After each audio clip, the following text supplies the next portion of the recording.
10 años de eco, 10 navidades sin una voz, 10 cumpleaños sin el roce de 2 abrazos. Ella, madre incansable, limpiaba con un paño un marco de madera, un ritual nocturno. Dentro, Carlos y Diego, niños, con sonrisas desdentadas, abrazados en una playa ya extinta por el tiempo y la amargura, la única cosa que el orgullo de 2 hombres no había logrado romper, aquella fotografía. No era la luz de la vela lo que hacía que sus ojos brillaran, sino una lágrima solitaria, tibia, de un dolor que se negaba a convertirse en odio. Ella no pedía un milagro, solo que el reloj del corazón de sus hijos volviera a marcar la misma hora. El orgullo no es una armadura, es una celda que uno construye pieza por pieza. Carlos, el mecánico de manos duras y corazón aún más duro, había estado levantando esa celda por 10 años. La razón del quiebre era simple, pero su interpretación era compleja. Una vieja deuda, una palabra no dicha a tiempo, un malentendido que él se había negado, con la obstinación de un toro, a desarmar. Cada golpe de martillo en el motor era un golpe de vuelta al pasado, a la ofensa que en su mente lo había separado de su único hermano, Diego. Él no sentía dolor, sentía justicia, y la justicia, en su versión, exigía distancia y silencio. El dinero estaba pagado, el asunto técnico resuelto. Pero la herida del alma, la que solo duele de noche, esa estaba abierta.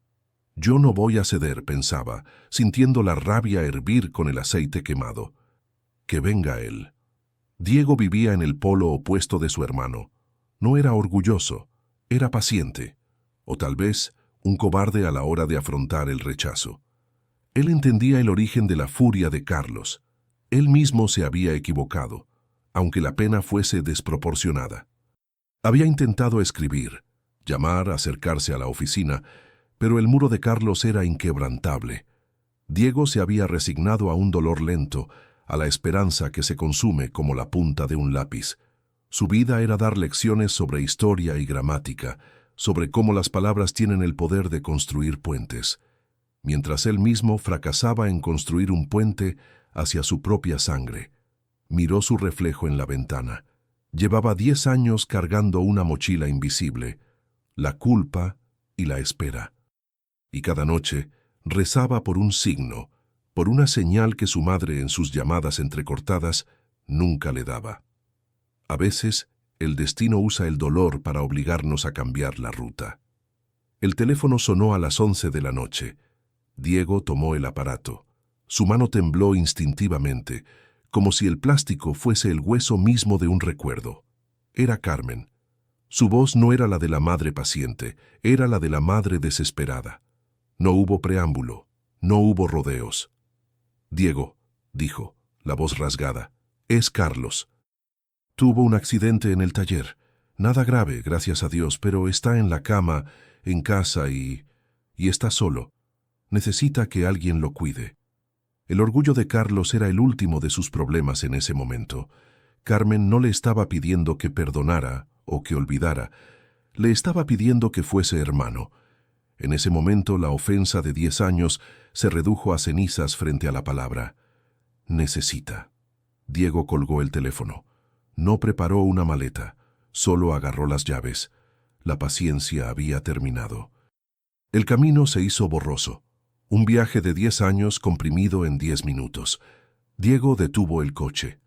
El portón de hierro de la casa de su infancia estaba cubierto de óxido, pero el recuerdo de su tacto le devolvió la memoria muscular.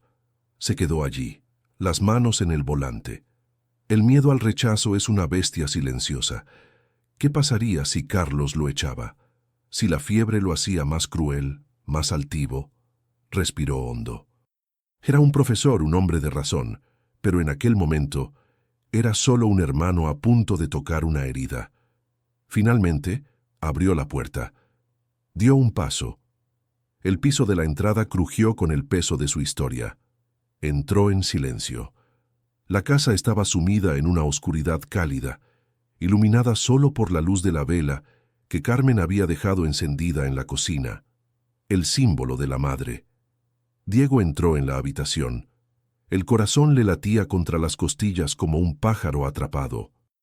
Carlos estaba allí, inmovilizado, la frente brillante de sudor, los ojos cerrados. El mecánico fuerte, el muro de orgullo, era ahora solo un hombre vulnerable en una cama. Diego se acercó despacio, sin hacer ruido, la respiración contenida. La vela en la cocina, al fondo, dibujaba su sombra en la pared del cuarto.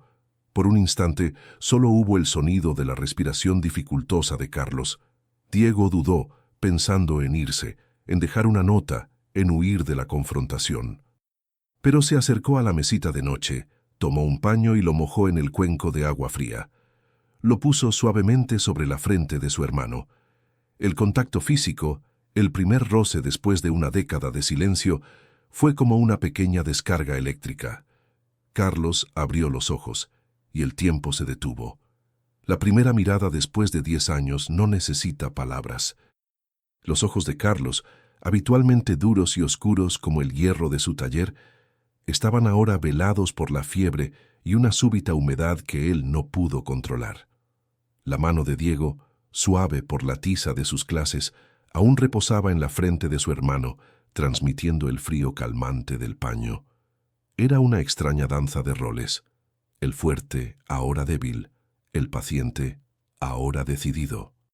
El aire de la habitación se hizo denso, cargado con el peso de la década perdida, con las navidades vacías, con las llamadas nunca contestadas y con el orgullo que se derretía lentamente, como cera de vela. Carlos intentó hablar, quizás para rechazar la ayuda, para reafirmar la distancia que él mismo había impuesto, pero solo un sonido áspero, una especie de gemido ronco, salió de su garganta. No era el rugido del orgullo, sino el quejido de una herida profunda que por fin había encontrado un bálsamo. Diego entendió ese sonido. No era rechazo, era rendición. Era el momento en que el hombre duro se permitía ser, simplemente, su hermano menor. La luz de la pequeña lámpara de noche caía sobre la fotografía de los dos niños, aquella que Carmen había dejado en la mesita. Los hermanos en ese instante no la miraban, pero su recuerdo flotaba en el aire, un testigo silencioso de un amor que la vida había torcido, pero no roto. Diego retiró el paño mojado y se sentó en la silla de madera al lado de la cama. Sus movimientos eran lentos, deliberados, como si estuviera entrando en un templo. No había acusación en su rostro, solo el agotamiento de una espera demasiado larga. La paz no es la ausencia de conflicto, sino la presencia de la conexión. Y en ese cuarto, a pesar de la fiebre y del dolor físico, la conexión había regresado. La noche se hizo larga, tejida de silencios compartidos. Cada hora que pasaba, Diego se levantaba para cambiar el paño, para ofrecerle un sorbo de agua. Carlos lo observaba. No lo miraba con resentimiento, sino con una curiosidad dolorosa. Observaba cómo el profesor, el que había fallado hacía 10 años, ahora renunciaba a su propio descanso por un cuerpo que lo había repudiado. El orgullo es una necesidad de tener razón. El amor familiar es una necesidad de estar cerca. Y en medio de la fiebre, la razón de Carlos se desdibujaba, dejando solo la verdad de su cuerpo tembloroso y necesitado. Hubo un momento, justo antes del amanecer, en que Carlos levantó una mano pesada y la dejó caer sobre el brazo de Diego, que estaba tomando su pulso. El gesto no fue de disculpa, ni de agradecimiento. Fue un simple, desesperado reconocimiento. «Aquí estás». Aquel roce sutil abrió la compuerta de la memoria. La mente febril de Carlos lo llevó de vuelta, no al momento de la deuda o de la pelea, sino a los recuerdos que eran símbolo de la hermandad. Vio a Diego, con 10 años, defendiéndolo en una pelea de niños en el campo. Vio la sangre en la rodilla de Diego y el dolor que Diego no sintió por sí mismo, sino por el miedo que había visto en los ojos de Carlos. Un flashback de lealtad pura, que el orgullo adulto había enterrado bajo capas de rencor y trabajo duro. La verdadera deuda no era de dinero, sino de amor. Y Carlos, en su delirio silencioso, comenzó a pagar el precio de esa década perdida. La memoria no es lo que nos pasó, sino lo que elegimos recordar. Y por fin Carlos estaba eligiendo el amor. Diego sintió el peso de la mano de su hermano y supo, sin palabras, que el hielo se estaba rompiendo. La respiración de Carlos seguía siendo trabajosa, pero la tensión en el cuarto había disminuido, reemplazada por una tregua frágil. Dios, que era testigo de aquel reencuentro en la humildad de aquella casa y la luz vacilante, no estaba en el sermón, sino en el gesto físico del cuidado. La madre, Carmen, regresaría al amanecer y encontraría no dos enemigos, sino dos almas que en el silencio habían comenzado a remendarse. El sol se insinuaba tímidamente por la ventana, prometiendo una nueva luz que no era solo física. El aire de la mañana traía consigo el olor a tierra mojada, a esperanza. La herida estaba abierta, pero el proceso de sanación había iniciado con el tacto del paño frío. La verdadera batalla no se ganaba con gritos o argumentos, sino con la quietud de una presencia incondicional. El sol, por fin despierto, dibujó líneas de luz fría sobre el piso de madera de la habitación, pero el cuarto de Carlos permanecía envuelto en una penumbra necesaria. Diego, todavía sentado en la silla, observó el rostro dormido de su hermano. La fiebre había cedido un poco, pero el cansancio de 10 años de lucha interna era visible en las arrugas finas alrededor de sus ojos, arrugas que antes no existían. Carlos era 4 años mayor, pero en ese momento parecía 4 años más frágil. Mientras el silencio se establecía entre ellos, la mente de Diego se convirtió en una pantalla que proyectaba viejos fantasmas. La narcosis de la noche había bajado la guardia, y el pasado, ese huésped indeseado, irrumpió sin pedir permiso. Primer destello. Flashback sutil, una cocina vibrante, no a la luz de una vela, sino bañada por el sol del mediodía. Un olor a comida casera. Carlos, con 20 años, con la cara manchada de aceite de motor, y Diego, con 16, con un libro en la mano. La voz de Carlos fuerte y orgullosa. Tú estudias, Diego, yo trabajo. La familia necesita el dinero ahora, y mi futuro está aquí, en el metal. El tuyo está lejos, en la universidad. No había envidia en su tono, sino una renuncia que Diego, en su juventud idealista, había confundido con heroísmo. Él había tomado el préstamo de Carlos para la universidad con la promesa de devolverlo, una promesa que la vida, con sus reveses inesperados, hizo que se retrasara, que se hiciera difícil. Y ese retraso, esa necesidad, fue el primer clavo en el ataúd de su relación. El orgullo de Carlos no era solo por la ofensa, era por el peso de cargar solo, por la sensación de que su sacrificio original, renunciar a sus propios sueños por el bien del hermano, no había sido respetado. El peso de la humildad forzada de Carlos había roto el equilibrio. La culpa es una soga silenciosa. Diego apretó las manos. Recordaba vívidamente el día de la confrontación. Fue en la oficina. Él había venido a explicar el retraso, a rogar un poco más de tiempo. Carlos no gritó. El silencio de Carlos fue mucho peor. Estaba limpiando una herramienta. No levantó la mirada. No quiero tu dinero, Diego. Quiero mi respeto, y tu palabra ya no vale el metal que estoy puliendo.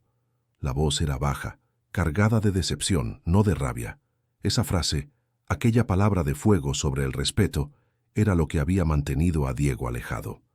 Él no había podido demostrar con dinero lo que sentía con el corazón, que amaba y respetaba a su hermano más que a su propia carrera. Diego entendía que Carlos había tomado la deuda como una traición. Y él, Diego, había optado por la cobardía, la de la distancia. En vez de enfrentarse al orgullo herido de su hermano, se había retirado, permitiendo que el tiempo transformara el malentendido en un abismo. El recuerdo del último abrazo. Flashback más intenso. El día que Diego partió hacia la capital para la universidad, la madre lloraba. Carlos, con el rostro serio, lo había esperado en la puerta. Fue un abrazo rápido, incómodo, el abrazo de dos hombres que no sabían cómo manejar la ternura. Carlos le había metido un billete arrugado en el bolsillo. Si te caes, levántate, pero solo llámame si estás muerto, porque de lo contrario, arréglalo tú mismo. Una frase dura, pero llena de un amor protector. La lealtad del mecánico. Y ahora Diego estaba allí, al lado de un Carlos postrado, y se dio cuenta de que Carlos el fuerte se había caído. Y él, Diego, no había esperado la llamada, no había esperado la disculpa. Había venido, había cumplido la última promesa no dicha, la de estar presente. La mano de Diego se dirigió automáticamente al bolsillo de su chaqueta. Sacó una cartera de cuero gastada. Dentro no había dinero, solo un pedazo de papel amarillento y doblado. Era la fotografía antigua de los hermanos en la playa, el símbolo central de la historia, la misma que Carmen guardaba. Los niños de la foto eran ajenos al resentimiento que los hombres adultos habían cocinado. Diego la miró, el mar detrás de ellos, el sol, la arena tibia. Era un portal al antes, a la inocencia que el orgullo había robado. Él siempre la llevaba consigo, como un ancla para no olvidar el verdadero peso de su vida. No era un profesor, era un hermano. Dejó la foto sobre la mesita de noche, al lado de la taza de agua. No la mostró a Carlos, no necesitaban verla con los ojos, sino sentirla con el alma. El objeto simbólico había sido colocado en el campo de batalla, un recordatorio de que el amor familiar es más fuerte que la magua. Carlos, con un movimiento casi imperceptible, giró ligeramente la cabeza, buscando la luz, buscando algo. Sus ojos medio abiertos se posaron en la foto. No tuvo ninguna reacción visible, pero en la mente febril del mecánico, la imagen actuó como un potente sedante emocional. El muro de 10 años tembló. El orgullo de Carlos era una herramienta más, y en ese momento de debilidad era una herramienta inútil. La voz del narrador se hizo íntima, casi un susurro. Yo, Diego, por fin entendí. El orgullo de Carlos era su escudo, y su rabia, el miedo a ser vulnerable, a ser herido otra vez por la persona a la que más había protegido. No era el dinero lo que quería. Quería que yo viera el sacrificio que él había hecho, y que lo validara, y mi silencio, mi distancia, había sido para él la confirmación de que su sacrificio había sido en vano. La transformación emocional no estaba solo en la cura del hermano, sino en la comprensión del profesor. La humildad no era solo de Diego al venir, sino de Carlos al permitir ser cuidado. El amor no gritaba, solo se manifestaba en la respiración acompasada, en la presencia silenciosa, en la foto gastada. La verdad es que nunca estuvieron separados, solo estaban esperando una excusa para volver a estar juntos. El accidente de Carlos no había sido una tragedia, sino un gancho del destino. La quietud de la mañana se rompió con el sonido sutil de la puerta de la cocina abriéndose. Era Carmen. Al ver a Diego dormitando en la silla, con el brazo apoyado en el colchón y la fotografía antigua a su lado, la madre no hizo ruido, solo se detuvo en el umbral, dejando que la luz del amanecer la envolviera como una bendición. Sus ojos se llenaron, no de las lágrimas de dolor de la noche anterior, sino de un alivio profundo, de una fe silenciosa que finalmente había encontrado una respuesta. Había rezado por este descubrimiento, por este simple acto de presencia que valía más que cualquier disculpa verbal. Carmen se acercó a la cama, acarició la frente de Carlos con la suavidad de quien toca un recuerdo precioso y luego, con la misma ternura, puso una mano sobre el hombro de Diego. No dijo nada, pero la presencia de la madre era en sí misma una pista que cambiaba la ruta de la narrativa interna de los hermanos. Ellos no estaban allí solo por la fiebre, estaban allí por ella, por el hilo inquebrantable de amor que Carmen había mantenido tenso durante 10 años. Carlos abrió los ojos. La fiebre había bajado notablemente, y con ella el velo del delirio. Vio a su madre y luego vio a Diego. Por primera vez en la mañana, su mirada fue lúcida, consciente. No había furia, solo una especie de vergüenza lenta. Él, el hombre de hierro, había necesitado de su hermano, el profesor, para cuidarlo. La humildad que Carlos había despreciado en Diego, ahora se veía forzado a vestirla. El destino tiene una forma sutil de obligarnos a usar la ropa que más odiamos. Carlos intentó moverse, pero el dolor en el torso lo detuvo. Su frustración no fue expresada en palabras, sino en un apretón de la mandíbula. Fue Diego quien reaccionó, tomando un vaso de agua y ayudándolo a beber. Este simple acto, la dependencia, fue la primera revelación para Carlos. El orgullo no sirve para beber, no sirve para curar, solo sirve para aislar. El primer intento de diálogo. Carlos, con la voz aún ronca y áspera, murmuró una sola palabra, una pregunta, un sondeo en el abismo. ¿Por qué? Diego entendió la pregunta en su totalidad. ¿Por qué viniste después de mi silencio, después de mi rechazo? Diego no respondió con un sermón o una explicación emocional. Respondió con la verdad práctica, la verdad que un mecánico como Carlos entendería. Mamá me llamó, estaba solo, es todo. Simple, sin drama, sin la necesidad de una absolución inmediata. Esta respuesta desinteresada fue un gancho poderoso para Carlos. No había condiciones, no había demanda de perdón, solo el hecho. Es todo. La ausencia de expectativa desarmó al hombre orgulloso. Carlos cerró los ojos y guardó esa verdad en el único lugar donde ya no podía luchar contra ella, su corazón.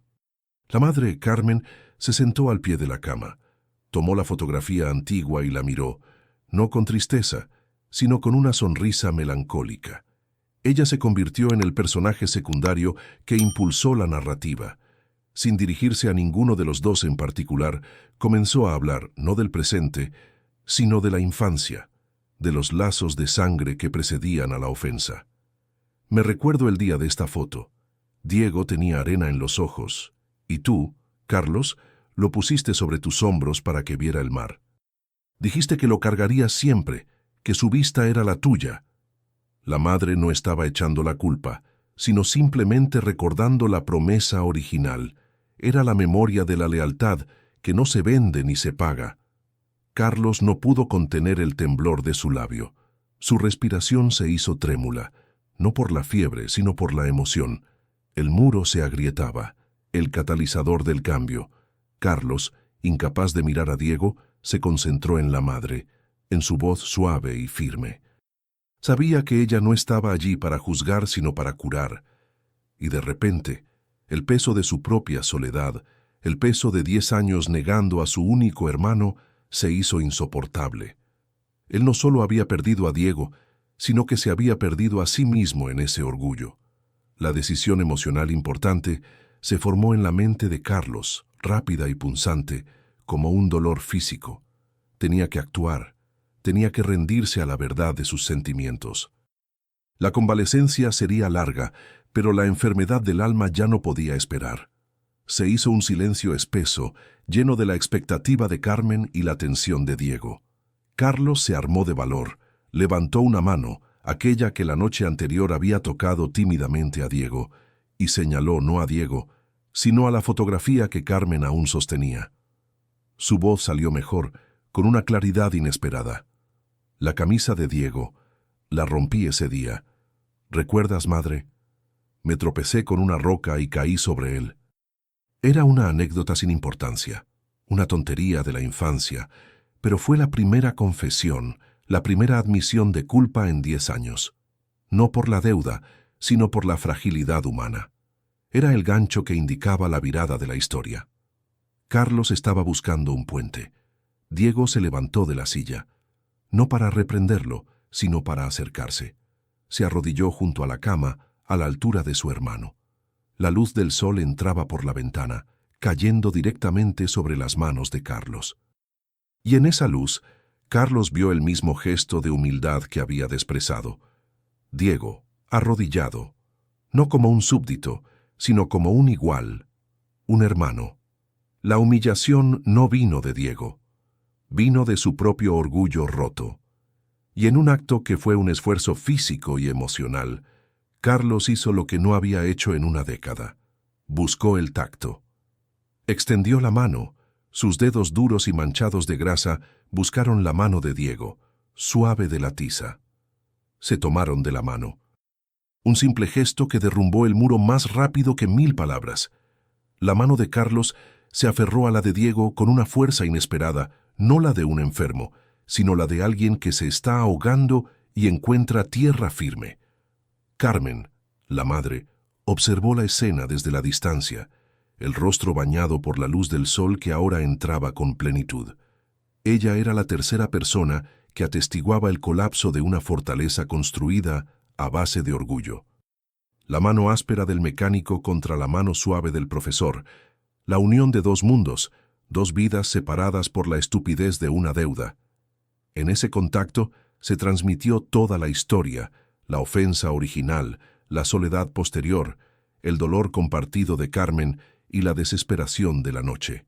Silencio. Un silencio denso, pesado, lleno de verdad. Carlos intentó hablar de nuevo, pero las palabras que habían sido su arma para ofender ahora se negaban a salir para pedir perdón. En su lugar, de su pecho salió un sonido ronco, un sollozo profundo que se ahogó en su garganta. El llanto no es una señal de debilidad, es la rendición del alma ante una verdad irrefutable. Carlos no lloraba por su accidente o por la fiebre, lloraba por la década de silencio que había desperdiciado, por el hermano que había expulsado de su vida por una ofensa que, en ese momento, parecía tan pequeña, tan insignificante, frente al gran regalo del reencuentro. El orgullo se rompió, no con un grito de guerra, sino con el sonido sutil de una respiración trémula. Diego se inclinó, acercando su cabeza a la de su hermano. No era un acercamiento de confrontación, sino de confesión. No necesitaban que la madre escuchara. Era un momento solo de ellos. La voz de Diego salió apenas audible, cargada de una culpa antigua. «Perdóname, Carlos. No supe cómo explicarte que el dinero no valía nada comparado con...» Carlos lo interrumpió no con palabras, sino con un movimiento desesperado de cabeza. No era el perdón de Diego lo que necesitaba, sino la propia liberación. Él mismo se había negado a perdonar a Diego, y al hacerlo, se había negado a sí mismo el derecho a ser amado. Y entonces sucedió el gesto que lo disolvió todo. Carlos usó todas las fuerzas que le quedaban en su cuerpo convaleciente. Soltó la mano de Diego y con un esfuerzo agonizante se irguió ligeramente en la cama. Diego se levantó instintivamente para ayudarlo, pensando en la herida. Pero Carlos ya no miraba su dolor físico. Sus ojos, ahora limpios de fiebre, estaban fijos en los de Diego, con una intensidad que era, a la vez, una súplica y una entrega. Diego entendió. Dejó a un lado las advertencias médicas y la lógica del profesor. Se inclinó sobre su hermano. Se abrazaron sin decir nada. Fue un abrazo torpe, incómodo. El abrazo de dos hombres de 30 y tantos años, cuyos cuerpos se habían olvidado de ese lenguaje. Pero fue también el abrazo de la catarsis. El cuerpo de Carlos, caliente por el sudor de la fiebre, se hundió en el de Diego, que era firme y frío. En ese contacto físico los 10 años de rencor se evaporaron. No hubo necesidad de palabras, de enumerar ofensas, de explicaciones. El lenguaje del alma es el tacto, la liberación mutua de la culpa y del orgullo. El cuerpo de Carlos se sacudió con el llanto, un llanto seco, profundo, que salía desde el pozo de una década de soledad. Diego, por su parte, no lloró, sino que sintió la paz descender sobre él, una paz que solo llega después de una tormenta autoimpuesta. Se limitó a apretar a su hermano contra sí, transmitiéndole la certeza de que el muro se había caído. Dios estaba en medio de ellos, no en la religión, sino en el milagro humano de la humildad que vence al orgullo. En ese abrazo no había dos hermanos, había solo hermandad. La fragilidad de Carlos era el confrontamiento necesario para la verdad revelada de Diego, que su mayor miedo no era el rechazo de Carlos, sino la idea de perder el amor familiar. El abrazo duró lo que dura un respiro después de mucho tiempo bajo el agua. La respiración trémula de Carlos se fue calmando lentamente, hasta que se convirtió en un suspiro, el suspiro de quien ha vuelto a casa. Cuando se separaron, ambos estaban exhaustos pero transformados. Carlos, con la cara empapada, no miró a Diego con la vergüenza del que ha sido visto llorar, sino con la comprensión del que ha sido sanado. La primera frase de Carlos, después del silencio y del llanto, fue el reconocimiento definitivo, no de Diego como profesor o como deudor, sino como símbolo. La foto, Diego, la cargaste todo este tiempo. Una simple observación que reconocía que Diego nunca había roto el lazo. Diego solo asintió. Se arrodilló de nuevo junto a la cama y tomó la mano de su hermano. El perdón no fue pedido ni otorgado, fue simplemente asumido en la quietud de ese cuarto, bajo la atenta mirada de su madre. La moral de la historia, el amor familiar es más fuerte que la magua, se había materializado en ese gesto físico simple y profundo. El conflicto moral del orgullo había sido vencido, no por la razón o la lógica, sino por el dolor y la necesidad. El abrazo se había llevado consigo no solo el rencor, sino el peso de una década entera. Cuando el sol se elevó por completo, bañando la habitación en una luz dorada y cálida, el ambiente ya no era el mismo. La luz no era solo física, era la luz del recomienzo. Carlos, aunque aún débil, pudo reclinarse en la almohada sin la tensión de la noche anterior. Su mirada ya no se desviaba. Ahora miraba a Diego, y en ese cruce de miradas por fin veía a su hermano, no a su ofensor. La madre Carmen se levantó en silencio. Había presenciado el milagro que había pedido durante 10 años y no sentía la necesidad de interferir en la paz recién descubierta. La madre era el símbolo del amor incondicional que había mantenido el hogar intacto hasta el regreso de sus hijos. El aire olía a tierra mojada y a café recién hecho. Diego permaneció arrodillado por un momento, sintiendo la tibieza de la mano de Carlos sobre la suya. El profesor, el hombre de las palabras exactas, sabía que este no era el momento de analizar la deuda o de prometer el futuro. Era el momento de la quietud. Ambos observaron la fotografía en la mesita. Los niños sonrientes. El antes se fusionaba con el ahora en un entendimiento mutuo. La luz había cambiado. La penumbra del orgullo había sido expulsada por la sencillez de la verdad. Carlos fue el primero en romper el silencio, con una voz baja y llena de la fatiga de la convalecencia, pero también de una nueva y extraña paz. 10 años, Dieguito, dijo, usando el apodo de la infancia. 10 años por nada. El orgullo es una enfermedad más grave que la fiebre. Diego se puso de pie, su mirada cambió. Ya no era el profesor tímido y lleno de culpa, era el hermano que había recuperado su lugar. El orgullo nos hizo creer que teníamos razón. Y la razón, Carlos, no es amiga del corazón. Me alegro de que la vida nos haya puesto aquí, de esta manera. La crudeza del momento era la base de su cura. No había sido un cuento de hadas, sino un camino difícil que requería vulnerabilidad. Carlos asintió, cerrando los ojos por un instante. La resignación del orgullo era la medicina que necesitaba su alma. Aquel día se extendió como un regalo inesperado. Diego cuidó de Carlos con la dedicación de quien está redimiendo el tiempo perdido. Hablaron poco, pero se comunicaron mucho. En la tarde, Carlos, ya más estable, le preguntó a Diego sobre su trabajo, sobre sus clases. El interés genuino, la simple curiosidad por la vida del otro, fue la evidencia de que las raíces de la hermandad habían vuelto a echarse. Vieron la televisión juntos, algo que no hacían desde la adolescencia, y se rieron de un chiste tonto, una risa débil pero auténtica. La transformación ya no era interna, era visible en la normalidad de su convivencia. La noche trajo la reflexión. Diego se sentó con Carmen en la cocina iluminada, no por la vela, sino por una bombilla modesta. Carmen no le preguntó nada, solo le sirvió café. Siempre supe que volverían a abrazarse, dijo ella, sin emoción, como una verdad de la naturaleza. Dios no separa lo que la sangre unió, solo nos pone a prueba para ver si el amor es más fuerte que el ego, y esta vez el amor ganó.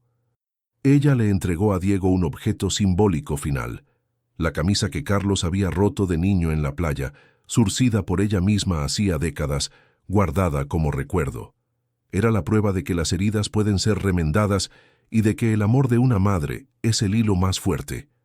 A la mañana siguiente, Diego se preparó para irse. Carlos ya estaba despierto. Se miraron, no con la incomodidad del inicio, sino con una complicidad renovada. No hubo promesas de nunca volver a pelear, solo la certeza de que la puerta estaba abierta. Se dieron un abrazo más fuerte, esta vez sin el dolor de la fiebre, sino con la solidez de la hermandad recuperada. Era un abrazo que contenía un nuevo voto, el de la humildad mutua. A veces la vida te quita 10 años de abrazos para enseñarte que el único enemigo no está afuera, sino dentro, vestido de orgullo. La magua es una elección, pero la sangre es un destino. Carlos había aprendido que el perdón más difícil no es el que se otorga, sino el que uno se da a sí mismo. Y Diego, que la paciencia es la forma más elevada de amor. A veces, el destino no te devuelve el tiempo que perdiste, pero te enseña a amar lo que el orgullo no pudo destruir.